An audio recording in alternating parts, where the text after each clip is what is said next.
Maximum লোক সবাই arthritis জানে, যে হাঁটু ব্যথা, কোমরে ব্যথা, ঘাড়ে ব্যথা বা মাল্টিপল জয়েন্ট পেন।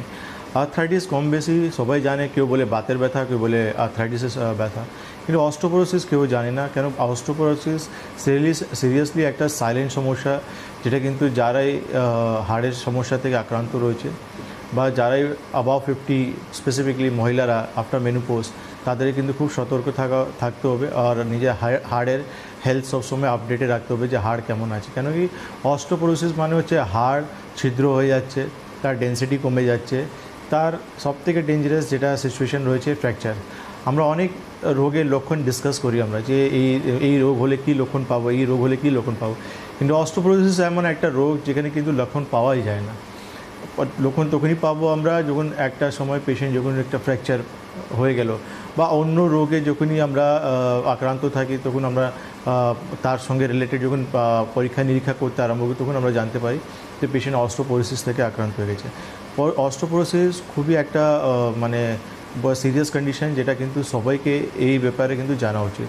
মানে আপনি অনেকগুলো কথা বললেন ডক্টর খান। প্রথম কথা বললেন যে মহিলাদের সতর্ক থাকার কথা বেশি করে বললেন, অ্যাভাব 50 মানে আফটার মেনোপজ এই রোগটা হওয়ার প্রবণতার কথা বেশি বললেন, এবং আরেকটা কথাও বললেন যে সচরাচর জানা যায় না, অন্য কোনো রোগের যখন ডায়াগনোসিস করা হয় তখন এই রোগটা ধরা পড়ে।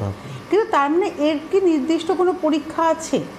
হ্যাঁ, নিশ্চয়ই। এর ডেক্সা স্ক্যান বলে একটা পরীক্ষা আছে বা বিএমডি বলে আমরা একটা পরীক্ষা করি, যেটা সেখানে জানা যায় যে হাড়ের কন্ডিশন কেমন রয়েছে। যেটা ম্যাক্সিমাম ডক্টররাই যখন দেখে আপনি দীর্ঘদিন রুমেটা আর্থ্রাইটিস থেকে আক্রান্ত রয়েছেন, আপনি দীর্ঘদিন যখন একটা থাইরয়েড মতন সমস্যা থেকে আক্রান্ত রয়েছেন, মানে এমন কিছু রোগ যার কমপ্লিকেশন আমরা জানি, তার সেখান থেকে আপনি কিন্তু অস্টিওপোরোসিস হতে পারে।